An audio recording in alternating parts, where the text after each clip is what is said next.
So I thought we could start off with talking about why paper and pencil tests are an ineffective way for students to show their knowledge. Okay.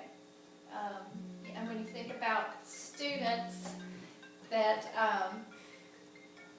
how students learn differently, that we talk about differentiating, that it only makes sense that when you assess, that you assess them in different ways also. Right, just like students learn differently, they also test differently, and Right. some of my students here have test anxiety, and that always affects the way that they do well on tests. I have a lot of IEPs that need extra accommodations to where when they take tests they need special things for them to use. Right. So let's talk about. It's also more enjoyable. It is also enjoyable. They actually like They doing do like doing it better than just sitting and taking a test. Yes. I remember Terra Nova week, that was horrible for them. Tough to get through, yes it was. Yes. So let's talk about different ways that we could assess students other than paper and pencil. So one way that I use in my classroom are whiteboards, especially with math. That way I'm able to visually see what they're doing. If there's a misconception somewhere, I'm able to stop it and actually I can see what their work is. Right. And it's a quick way to do it. To figure it out. What's a way that you have assessed students also? With some small groups. Not long ago we were working on tally charts and bar graphs and that kind of thing, so I kind of gave the students a scenario. Each group had a scenario, and so they had to come up with questions and they had to survey their students in other classrooms. They took their tally charts and they made the bar graphs, so we did that instead of doing like a paper or pencil kind of test. I remember that when they came into our classroom. They did. They came to survey your kids. Students. Right.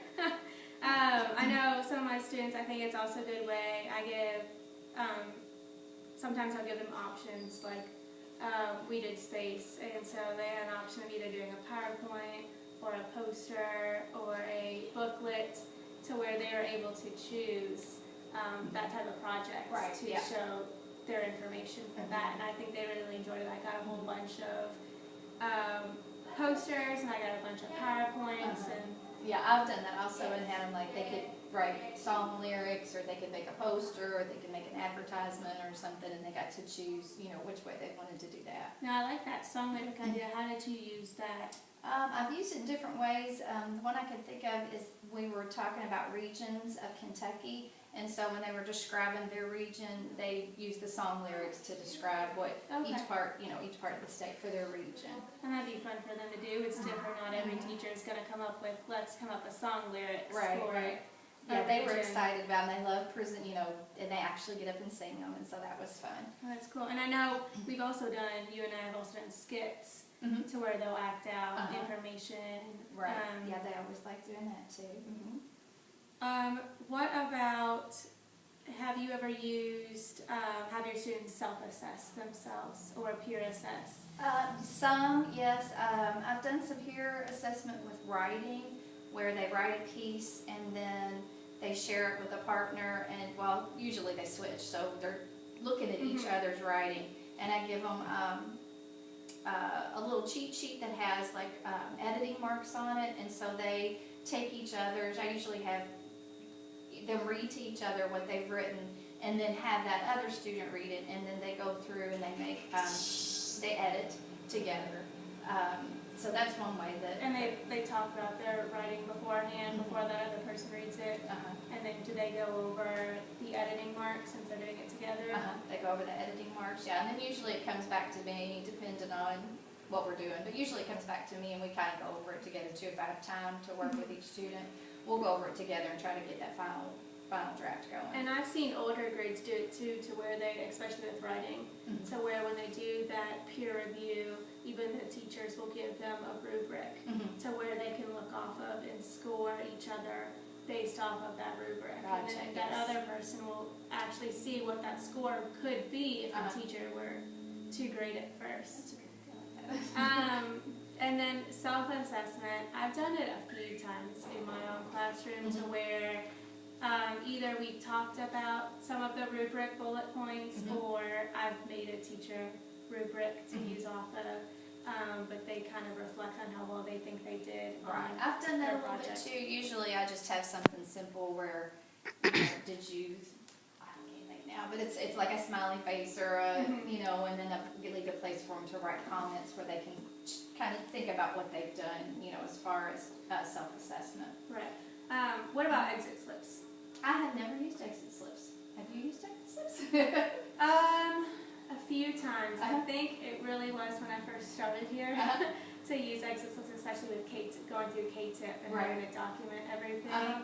But I believe some of the older grades, especially with middle school, I think they use exit slips to where after a lesson they might have 2 or 3 questions that students will have to answer based on what they've learned in that lesson. For just that day.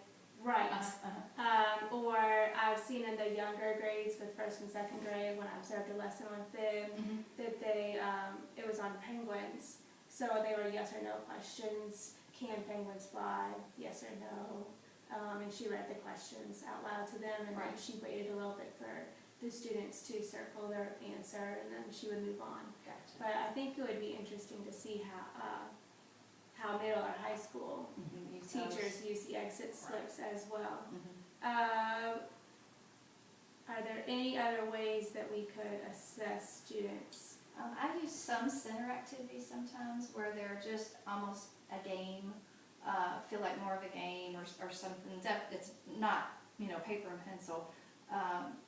And there are some where it's self-checking, so they can go and they can check how they've done. But sometimes I'll tell them to just leave it, you know, so that I can go back and see how they've done. Okay. So they always like those that are some I have made, some I bought, you know, things like that are get more games, matching, things like that. And is that normally more towards like basic facts, or is it both? like A little reading and little reading activities, synonyms and antonyms popped into my head. Punctuation, I've got some for that, and lots of basic fact ones. Those are pretty easy to come up with. So what positive things do you have on these project assessments or authentic assessments instead of using paper and pencil? Like, how do your students react to doing these things based off of, instead of doing those multiple choice tests that we sometimes have to? They always get excited. They always get excited when they find out that it's going to be something different, especially when they get to work with another person or, you know, in a small group or something. They seem to be much more excited about it. They want to put a little more effort into it. You don't feel like you're, you know, got to get this done and that kind of thing, because they seem to really be more motivated to work on it and make something that's a good product, I guess. And you're able to, as a teacher, kind of walk around and guide them to what they're supposed to be doing instead of telling them this is what they have to do. Right. Or, and it's not so black and white that there's an absolute, this is the correct answer and this is not, because they've got some leeway there into what, how they present something or... And sometimes it makes students more comfortable being able to do something else. Right. Where if I'm looking at a test and as a student and I don't know this question, I may freeze up, and it's just because maybe I have test anxiety, or it's not the fact that I don't know the answer. Sometimes the wording's differently.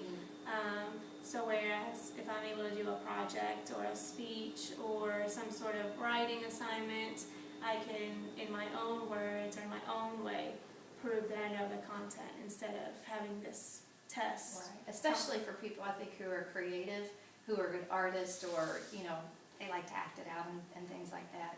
I think it really helps. It really helps them. Well, good. Well, thank you. You're welcome.